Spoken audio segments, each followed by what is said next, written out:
Hello and welcome to my world of beauty and glamour and things that make you look at things differently and change, because change is where life happens.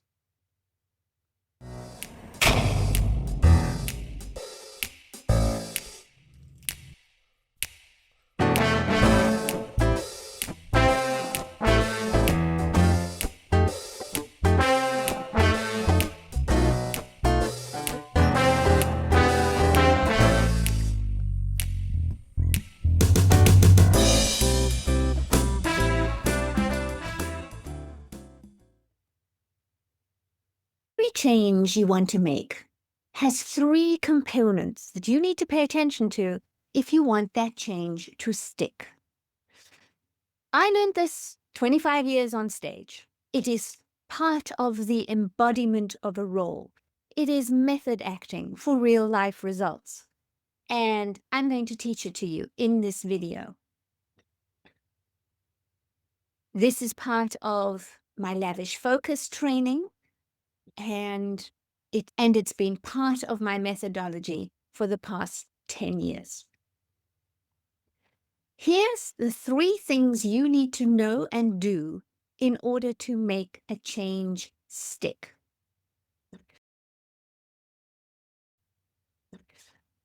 It needs an inside component, and that's your mental state, your emotions, your thinking, the way you navigate those voices in your head that either prompt you to move towards the future you want or allow you to stay exactly where you are, because that's what your brain is wired for.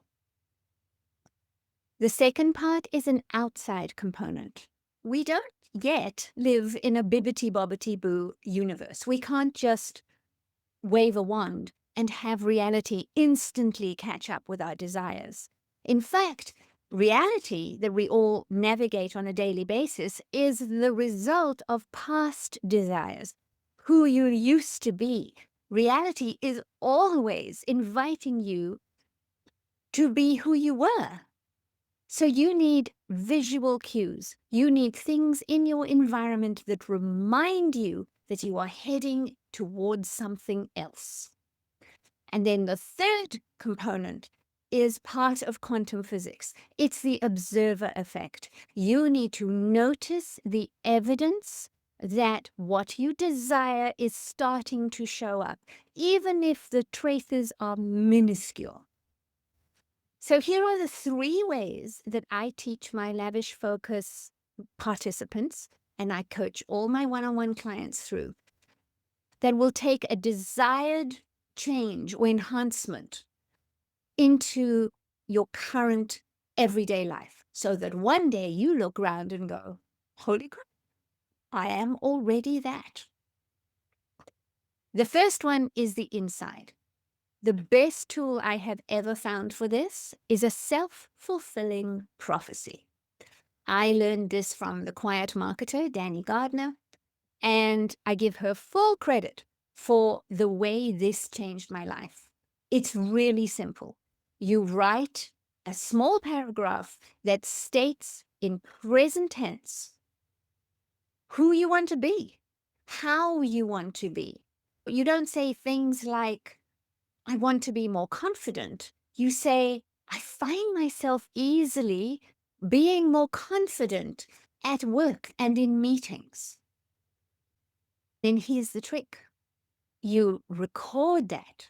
You read it to yourself on a voice note, and you listen to yourself saying those words every day.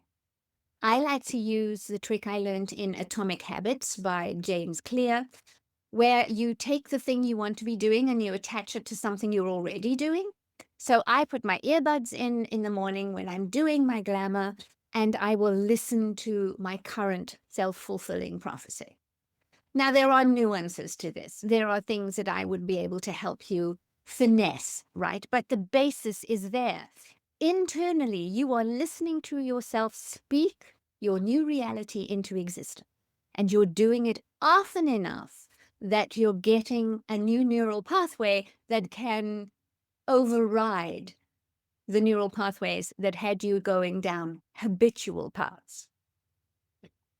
The second component is your surroundings. Winston Churchill said, "First we shape our environments, thereafter our environment shapes us." So, visual cues. When a curtain lifts on a theater stage, that set that has been created and crafted for you gives you 1,000 visual cues about who lived there.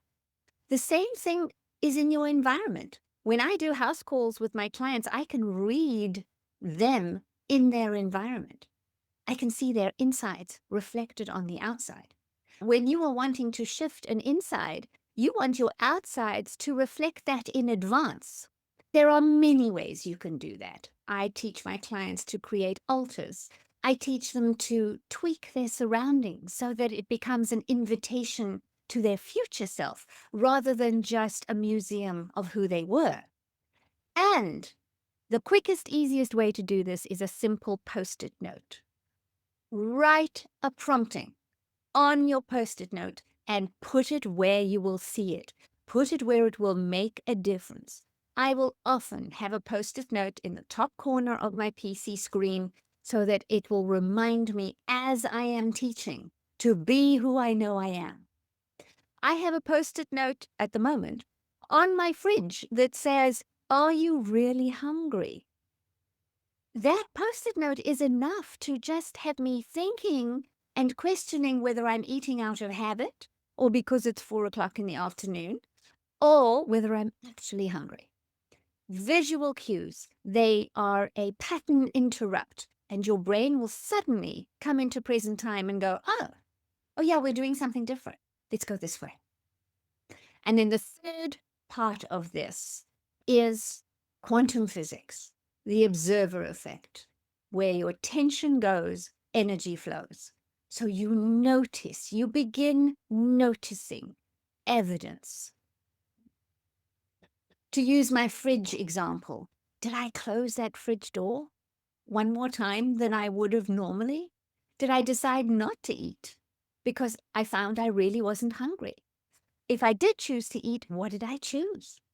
These are the little snippets of evidence. And then in the evening, part of your closing ritual is to make a note of what evidence showed up in your everyday world that is changing your trajectory. And it proves that you are emerging as the version of you that you actually want to live as. I know this will be helpful. I would love to hear how. And of course, there are so many ways that we could get a little closer, and I can help you fast track all of this. Links will be in the show notes. Thank you for being in my world. You are treasured. I'm Jacqueline Gates. I'm the fairy godmother you didn't know you had.